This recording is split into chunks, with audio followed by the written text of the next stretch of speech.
Ayan, nag-e-exercise na ang hamster namin. Samantalang yung isa doon, inaalagaan niya yung kanyang mga babies. At ito ang makulit.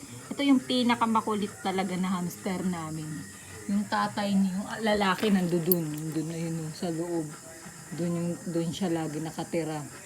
Hindi yan umaalis yan. Doon nakatingin pa sa akin. Pag mga gabi na pala, mga aktibo na talaga sila, gising sila. Pero pagdating ng hapon is natutulog. Ayan. Minsan nandyan yan sila palaro-laro. Ayan. Yung tubong nila, kinalat na nila. Ito. Psst. Yan. Ito yung pinakamakulit talaga sa lahat. Pero yung dalawa behave. Yung isa nanay na siya. Kasi nanganak na siya. And ang makulit naming hamster. Ang cute talaga nila. Super cute.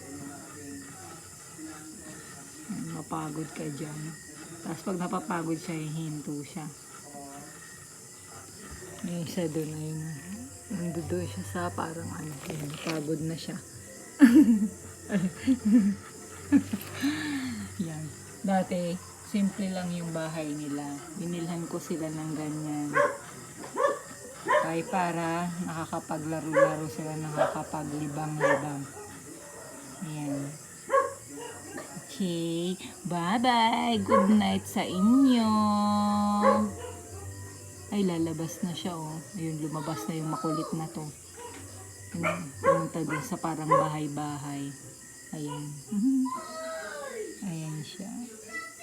Sabi niya, libutin ko nga tong bago naming bahay. Nawala naman yung ano dito. Ayusin ko. Okay guys, babush!